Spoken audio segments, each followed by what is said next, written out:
Hello, bienvenue à tous sur cette pensée du jour. Aujourd'hui, j'aimerais aborder avec vous une parabole dans Luc. Dans Luc 8, c'est la première parabole de Jésus en tant que tel dans l'Évangile, et j'aimerais que par la suite on puisse aussi lire les autres paraboles de Jésus qui nous parlent du royaume de Dieu. Cette notion du royaume de Dieu est très importante dans les évangiles, pour Jésus, même pour nous aujourd'hui. Qu'est-ce que ça veut dire ce royaume ?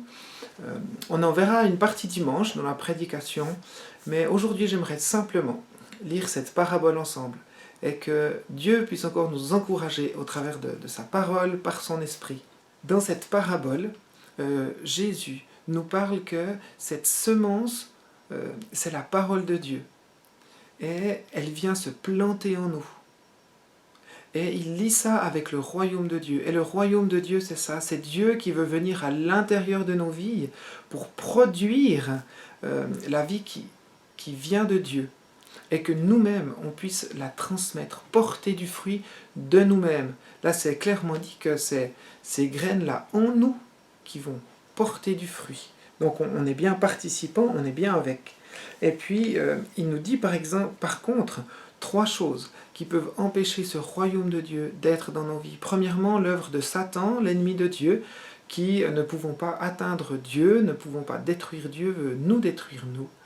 Et c'est vrai que parfois, il y a des paroles que Dieu nous dit et qui s'envolent, qu'on oublie. Ensuite, il y a ces paroles qui tombent sur la pierre. Là où c'est dur, peut-être, dans nos vies encore, mais au fond, ça nous parle de l'épreuve.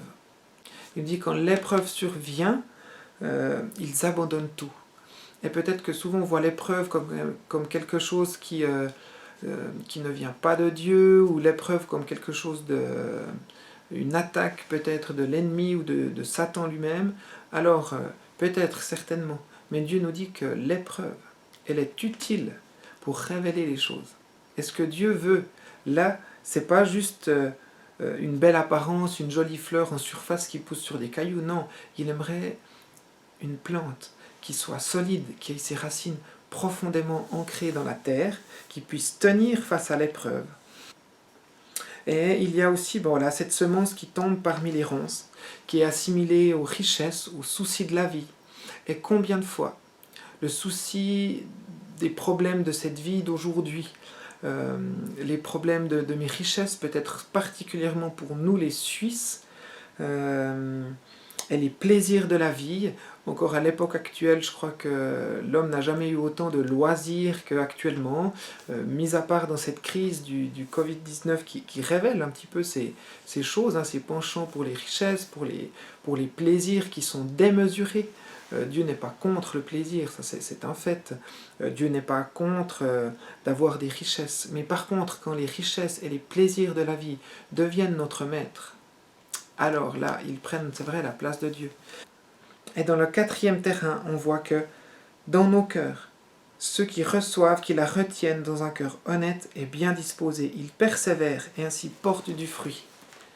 C'est vrai que Dieu plante sa parole qui veut porter du fruit.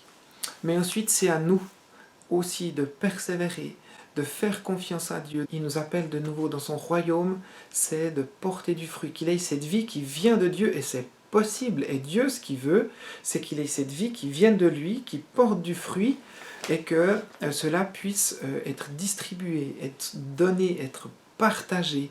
Même il nous dit 1 graine pour 100, donc il y a une abondance de cette vie qui vient de Dieu.